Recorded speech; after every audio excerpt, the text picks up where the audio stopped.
Hello, my dear students. Welcome back to our channel Conceptual Mantra.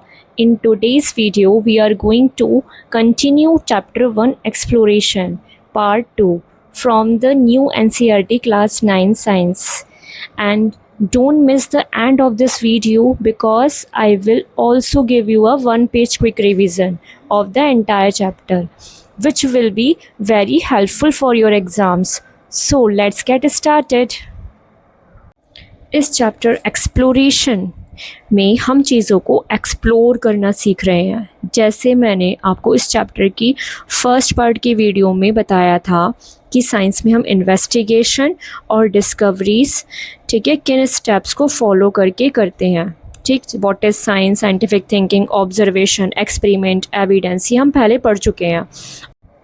हमने scientific terms, models और maths and science ये chapter first के part first में cover कर लिया है। ठीक, अब हमको नेक्स्ट टर्म्स कवर करनी है। चैप्टर एक्सप्लोरेशन में साइंटिफिक टर्म ऐसा यूनिट्स को क्यों ऐड किया है ये मैं आपको एक एग्जाम्पल के बेस पर बताती हूँ। ओके, जैसे इसका एक एग्जाम्पल देखिए। जैसे कोई छोटा बच्चा है, वो किसी चीज़ को छूकर देखेगा, ठीक है, छुएगा या तोड़कर वो चेक करेगा। ओके, तोड़कर चेक करता है कि वो है क्या। ठीक, वो अपनी नॉलेज बढ़ा रहा होता है। अब वो जो नॉलेज बढ़ा रहा है उसी को हम साइंस की लैंग्वेज में एक्सप्लोरेशन कहते हैं।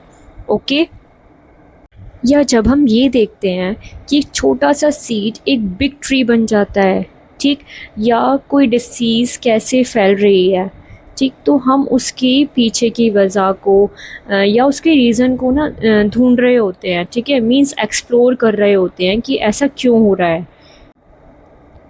बट आप किसी चीज़ को तब तक पूरी तरह एक्सप्लोर नहीं कर लेंगे जब तक आप उसे मेज़र नहीं करोगे। ओके, और मेज़र करने के लिए, ठीक, मेज़र हम कैसे करते हैं? हम क्वांटिटीज़ के थ्रू करते हैं। ओके, मेज़र हम क्वांटिटीज़ से करते हैं। मींस हमें किसी भी चीज़ को एक्सप्लोर करना है या नॉलेज अपनी बढ़ानी है, ठीक है, तो मेज़रमेंट की क्वांटिटीज़, ये जो मेज़रमेंट की क्वांटिटीज़ होती हैं ना बच्चे, ये इम्पोर्टेंट रोल प्ले करती है। तो इन सभी क्वांटिटी की एक ऐसा यूनिट होती है, ठीक, जिसे साइंटिस्ट ने बनाई है। ऐसा यूनिट का मतलब क्या होता है? ऐसा यूनिट की full form international system of unit होती है। ठीक, ये एक ऐसा सिस्टम है जो पूरे वर्ल्ड में फॉलो होता है। पूरे वर्ल्ड में यही ऐसा यूनिट फॉलो होता है। एग्जाम्पल देखिए, जैसे लेंथ। जब हम डिस्टेंस मेज़र, लेंथ क्या होती है? जब हमें डिस्टेंस मेज़र करनी होती है ना कि यहाँ से यहाँ तक की डिस्टेंस कितनी है, ठीक है, तो इसकी ऐसा यूनिट, आपकी ऐसा यूनिट क्या है? मीटर है। इसकी ऐसा यूनिट मीटर होती है। वैसे तो देखिए डेली लाइफ में हम सेंटीमीटर में, किलोमीटर भी बोलते हैं, ठीक है, इन सभी का यूज़ करते हैं। बट साइंस की स्टैंडर्ड यूनिट की बात करें तो वो केवल मीटर होती है। ओके, तो आपको इसकी ऐसा यूनिट याद रखनी है। लेंथ की ऐसा यूनिट क्या होती है? मीटर। जैसे बच्चे नेक्स्ट, मास किसी ऑब्जेक्ट में कितना मैटर है, ठीक, तो वो उसका मास होता है। और मास की ऐसा यूनिट क्या होती है? केजी। ठीक, ये आप याद रखिएगा कि ग्राम नहीं होती है, ग्राम ऐसा यूनिट नहीं है, ओनली केजी ही ऐसा यूनिट है। ओके, अब नेक्स्ट आता है आपका टाइम की स्टैंडर्ड यूनिट बच्चे सेकंड होती है। ठीक, इसमें मिनट है या आवर्स है, उसको हम ऐसा यूनिट नहीं बोलेंगे, ओनली सेकंड ही ऐसा यूनिट होती है। और टेम्परेचर की ऐसा यूनिट क्या होती है? केल्विन। ठीक, बट आपकी जो मेन आपको याद रखनी है वो ये तीन है। ठीक है, एग्ज़ाम के पॉइंट ऑफ व्यू से आपको लेंथ, मास और टाइम पे, ठीक है, ये ध्यान रखना है। यूनिट से हम अब न्यूमेरिकल्स भी सॉल्व करेंगे। ठीक है, न्यूमेरिकल्स में ऐसा यूनिट्स का यूज़ करना होता है। ठीक है, वरना अब आपके क्लास 9th में या आगे क्लासेस में अब आपके यूनिट्स पे ना मार्क्स भी कट हो जाते हैं। तो नेक्स्ट टर्म लॉ में बच्चे ओनली हम किसी भी चीज़ को डिस्क्राइब करते हैं।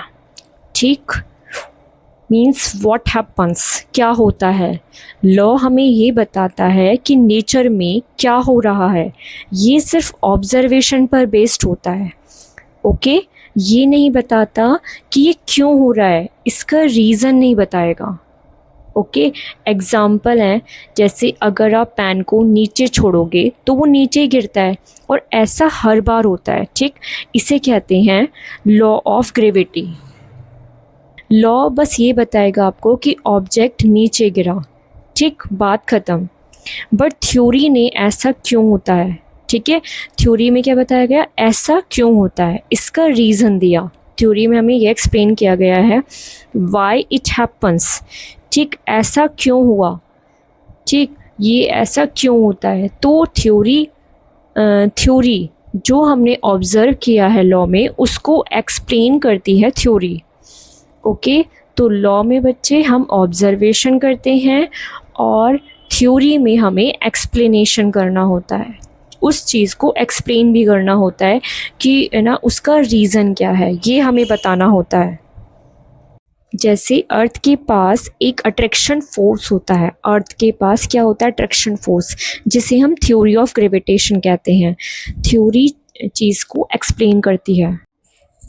नेक्स्ट टर्म आपकी प्रिंसिपल आती है। Principle a basic scientific rule और आइडिया। इसमें बच्चे रूल और बेसिक आइडिया वर्क करता है। ठीक, कोई भी रूल है या आइडिया है, बेसिक आइडिया है, उसे हम प्रिंसिपल कहते हैं। जैसे प्रिंसिपल एक फंडामेंटल रूल या गाइडलाइन होती है जिसके बेस पर कोई सिस्टम, मशीन या साइंस का कॉन्सेप्ट काम करता है। Okay, example Archimedes principal. ठीक है, आर्किमिडीज प्रिंसिपल बताता है, क्या बताता है कि कोई भी चीज़ कैसे फ्लोट करती है और कैसे सिंक करती है। Archimedes principal. ओके, इसी से तो पता लगता है कि वाटर में क्या फ्लोट करेगा और क्या सिंक करेगा। ओके, ये एक बेसिक रूल होता है जिसे यूज़ करके बड़ी बड़ी शिप्स को भी बनाया गया है। ओके, और नेक्स्ट आपको याद रखना है कि लॉ और थ्योरी ये अलग अलग चीज़ें हैं। लॉ एक फैक्ट है, ठीक, मीन्स ऑब्जर्वेशन, एंड थ्योरी उसका एक्सप्लेनेशन होता है। Okay, and a theory does not become a law. ठीक बच्चे, एक थ्योरी कभी भी अपग्रेड होकर लॉ नहीं बनेगी। ओके, नेक्स्ट टर्म आपकी प्रेडिक्शन आती है। प्रेडिक्शन का मीन्स होता है बच्चे फ्यूचर में होने वाली किसी चीज़ का अंदाज़ा लगाना। ओके, बट ये अंदाज़ा हम साइंटिफिक डेटा, ओके, या साइंटिफिक एविडेंस के बेस पर या नॉलेज के बेस पर लगाते हैं। ओके, ये हम गैस करके नहीं लगाते हैं, हमें हम अपनी नॉलेज के बेस पर या कोई हमारे साइंटिफिक डेटा जो है हमारे पास है उसके बेस पर हम प्रेडिक्शन करते हैं। ओके, एग्ज़ाम्पल है, जैसे वेदर फॉरकास्ट वाले क्या करते हैं, वो पहले ही बता देते हैं हमको कि बारिश होगी या नहीं होगी। ठीक, वो कैसे बताते हैं, क्योंकि उनके पास क्या होता है, उनके पास सैटेलाइट्स का डेटा होता है। ठीक, उनके पास विंड स्पीड, क्लाउड्स, ठीक, इन सभी को वो डेटा होता है इन सब का, और इसको देखकर वो हमें बताते हैं कि ना कि कल का जो मौसम है, ठीक है, वो कैसा होगा। ओके, वो कोई गैस नहीं करते हैं। ठीक, इसे ही हम साइंटिफिक प्रेडिक्शन कहते हैं। ओके, नेक्स्ट टर्म बच्चे एस्टिमेशन होता है। Estimation a close approximate value. Estimation का मीन्स होता है कि हम किसी भी चीज़ की अप्रॉक्सीमेट वैल्यू बता रहे हैं। ठीक, मीन्स उसके आसपास का नंबर बता रहे हैं। ठीक, ये एस्टिमेशन हम कब यूज़ करते हैं, जब हमारे पास एग्जैक्ट मेज़रमेंट का टाइम या टूल नहीं होता है। ठीक, जब हम एस्टिमेशन यूज़ करते हैं, हम एग्जांपल देती हूँ, मान लीजिए आपके घर में एक बर्थडे पार्टी हो रही है और उसके लिए आपको कोल्ड ड्रिंक्स लानी है। ठीक है, तो आपको एग्जैक्ट तो नहीं पता कि बच्चे कितनी कोल्ड ड्रिंक्स पियेंगे। ठीक, बट आप एक अंदाज़ा तो लगाओगे ना। ठीक, एक क्लोज अप्रॉक्सीमेट वैल्यू तो आप सोचोगे माइंड में। ठीक, और आप इसी अकॉर्डिंग ले आओगे कोल्ड ड्रिंक्स। तो ये आपकी क्लोज अप्रॉक्सीमेट वैल्यू जो होती है ना, यही एस्टिमेशन होता है। ओके, अब माइंड मैप के थ्रू मैं आपको दोबारा, ठीक है, जो हमारे साइंस के स्टेप्स थे वो क्लियर कराना चाहती हूँ। जैसे फर्स्ट आपका क्यूरियोसिटी, ठीक है, इसे एक एग्जांपल से ही बताऊंगी। पहले क्यूरियोसिटी होता है, उससे ऑब्जर्वेशन कैसे होता है, ठीक, फिर ऑब्जर्वेशन से हम इन्वेस्टिगेशन करते हैं, इन्वेस्टिगेशन के बाद एविडेंस, और एविडेंस के बाद कंक्लूजन पर कैसे पहुंचते हैं। ओके, जैसे क्यूरियोसिटी में बच्चे, ठीक, एप्पल नीचे क्यों गिरा, ठीक, ये आपके माइंड में ऐसे क्वेश्चंस आए। ओके, फिर आपने ऑब्जर्वेशन में आपने और चीज़ों को भी ध्यान से देखा कि क्या सभी चीज़ें गिरती हैं, ठीक, फिर आपने अलग अलग चीज़ों को फेंक कर चेक किया, मीन्स आपने उसमें एक्सपेरिमेंट किए, ठीक, तो उसमें वो हो गया आपका इन्वेस्टिगेशन, ठीक। नेक्स्ट आता है एविडेंस। एविडेंस में क्या होता है, आपको एक प्रूफ मिल गया कि अर्थ जो है वो अपनी तरफ अट्रैक्ट कर रही है, सभी चीज़ों को क्या कर रही है, वो अपनी तरफ अट्रैक्ट कर रही है। ओके, तो ये आपका एविडेंस हो गया। और लास्ट में हम कंक्लूजन पर पहुंचते हैं, ठीक है, जो हमें रिज़ल्ट बताता है और एक रूल बनाता है, ठीक है, जैसे ग्रेविटी। और लास्ट में बच्चे मैं आपको क्विक रिवीजन करा रही हूँ, ठीक है। आप देखिए इंपॉर्टेंट टर्म्स कौन सी हैं। Number first prediction. प्रेडिक्शन आपके लिए बहुत इंपॉर्टेंट है, ये सारी टर्म्स आपके लिए बहुत इंपॉर्टेंट है जो मैं आपको लास्ट में करा रही हूँ। नंबर फर्स्ट पहले प्रेडिक्शन कराती हूँ। प्रेडिक्शन में बच्चे क्या होता है, a scientific expectation made using facts and evidence, ठीक, मीन्स आप साइंटिफिक कुछ भी एक्सपेक्ट करो, ठीक, जो फैक्ट्स और एविडेंस पर बेस्ड हो। ओके, जैसे मैं आपको एक एग्जांपल बताती हूँ। मान लीजिए काले बादल छाए हैं, ठीक, और ठंडी हवा चल रही है, तो इसे देखकर आप यही कहोगे कि आज तो बारिश होगी। ओके, बस इसी को प्रेडिक्शन कहते हैं कि इसमें हमने कोई गैस नहीं लगाया है, बल्कि एक हमने साइंटिफिक एक्सपेक्टेशन करी है। ओके, नेक्स्ट आप मॉडल देखिए। मॉडल में क्या है, अ simplified version that helps explain a real object और प्रोसेस, ठीक। ओके, मॉडल एक सिंप्लीफाइड वर्जन होता है बच्चे, जो रियल ऑब्जेक्ट्स को एक्सप्लेन करता है, ठीक, एक्सप्लेन करने में हमारी हेल्प करता है। ओके, मैं मॉडल का मैं एग्जांपल देती हूँ आपको। अगर हमें बच्चों को सोलर सिस्टम पढ़ाना है तो इसका हमें मॉडल बनाना होगा। ओके, मॉडल बनाकर हम इसको इजी कर देंगे। ओके, मॉडल से ही बच्चे समझ पाएंगे, क्योंकि हम इतना बड़ा सोलर सिस्टम तो नहीं ला सकते बच्चों के आगे। ओके, सोलर सिस्टम को पढ़ाने के लिए उसका हमें मॉडल का यूज़ होगा, मॉडल का यूज़ करना पड़ेगा। नेक्स्ट है हमारा एसआई यूनिट। एसआई यूनिट बच्चे the common measurement unit used around the world, ठीक, ये कॉमन मेजरमेंट यूनिट होती है जो पूरा वर्ल्ड, ठीक है, पूरा वर्ल्ड इसको फॉलो करता है। ओके बच्चे, पूरे वर्ल्ड में यूज़ होने वाली कॉमन यूनिट। जैसे इंडिया में अगर आप 1 kg शुगर खरीदते हैं तो अमेरिका में भी 1 kg शुगर सेम ही होगा ना, ठीक है, बिकॉज ये इंटरनेशनल रूल है, ठीक, जिन्हें पूरा वर्ल्ड यूज़ करता है ताकि बिजनेस और साइंस में कोई कन्फ्यूज़न ना हो। ओके, नेक्स्ट बच्चे observation. Observation carefully watching and recording what happens, ठीक, आपको केयरफुली देखना होगा या रिकॉर्ड करना होगा कि क्या हो रहा है। ओके, केयरफुली वॉच करेंगे आप इसमें। जैसे इसका एग्जांपल बताती हूँ मैं। जैसे न्यूटन ने एप्पल को गिरता हुआ देखा तो उसने ध्यान से ऑब्जर्व किया, ठीक, कि नीचे ही क्यों गिरा, ठीक, ये उसने ध्यान से ऑब्जर्व किया था, तो इसे ही हम ऑब्जर्वेशन बोलते हैं। नेक्स्ट बच्चे प्रिंसिपल आता है। Principle a fundamental scientific concept और रूल, ठीक, ये एक फंडामेंटल रूल होता है बच्चे, फंडामेंटल रूल, ठीक, ये आपको याद रखना है। इसका एग्जांपल मैं आपको देती हूँ। जैसे आर्किमिडीज प्रिंसिपल, जो मैंने आपको पहले ही बताया था, ठीक, ये साइंस का एक ऐसा बेसिक रूल होता है जो ये बताता है हमें कि कोई ऑब्जेक्ट वाटर में कब फ्लोट करता है, है ना, क्यों फ्लोट करता है मीन्स, एंड क्यों सिंक करता है। ओके, नेक्स्ट आपका scientific law. Okay, scientific law बच्चे a rule that describes how nature behaves under certain conditions. एक ऐसा रूल बच्चे जो ये बताता है कि नेचर सर्टेन कंडीशंस के अंदर कैसा बिहेव करता है। ओके, इसके एग्जांपल हैं लॉ ऑफ ग्रेविटेशन, ठीक, लॉ ऑफ ग्रेविटेशन, अगर आप कोई भी चीज़ ऊपर फेंकोगे तो वो नीचे आती है, ठीक, यही लॉ ऑफ ग्रेविटेशन है।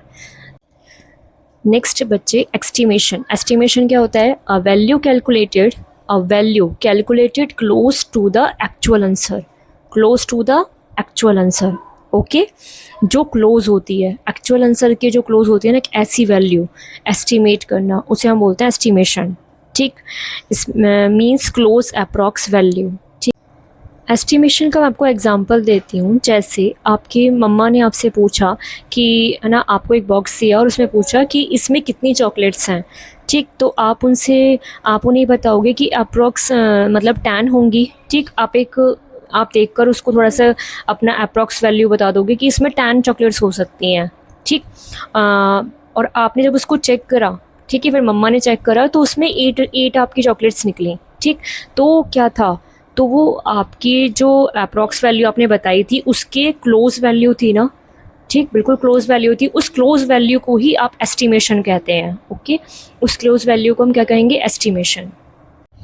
नेक्स्ट बच्चे, scientific theory. Okay, scientific theory क्या होती है, are tested explanation supported by observation and experiments. Okay, means जो एक ऐसा टेस्टेड एक्सप्लेनेशन बच्चे जो हमें ऑब्जर्वेशन और एक्सपेरिमेंट्स में सपोर्ट करे।